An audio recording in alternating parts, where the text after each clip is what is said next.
রাধে রাধে সকলকে। কেমন আছো তোমরা সবাই?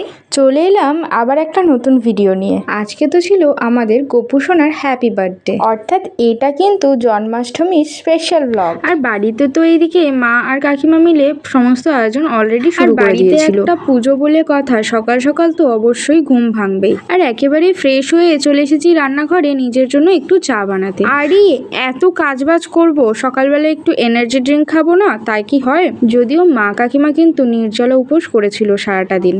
আর জন্মদিনের দিন উপহার পেতে কান্না ভালো লাগে, তাই আমাদের ছোট্ট গোপু সোনার জন্য এই ছোট্ট উপহার তার জেঠিমার তরফ থেকে। যদিও ভগবানের এই সমস্ত কিছুই কিন্তু প্রয়োজন পড়ে না, আমাদের সকলের জীবনে যেমন তার উপস্থিতি আমাদের জীবন সুন্দর করে তোলে, ঠিক তেমনই ভক্তেরও তো কখনো ইচ্ছা করে সুন্দর ভগবানকে আরো সুন্দর সাজিয়ে তোলা। বলো রাধে রাধে।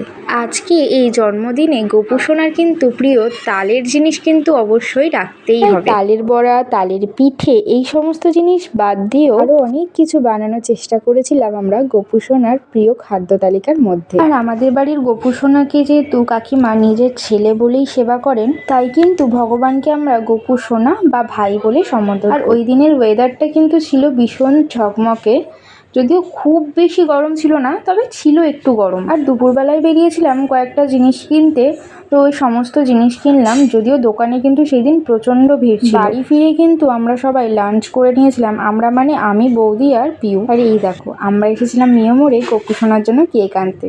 আর আজকে কিন্তু মনে হয় তোমরা আমাকে প্রথম তিলক পরে দেখলে। তিলক পরে আমাদের কেমন লাগছে সেটা কিন্তু তোমরা অবশ্যই জানো। এই যে ভগবানের জন্য আমাদের এই সামান্যটুকু আয়োজন আমরা করে উঠতে পেরেছিলাম। আর এই যে আমাদের গোপু সোনার স্পেশাল বার্থডে লুক।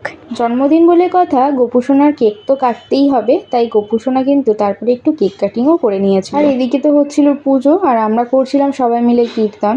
যদিও কীর্তনের খুব একটা ভালো ক্লিপস আমার কাছে নেই, যদি আমি পাই তোমাদের সাথে অবশ্যই আমি শেয়ার করব।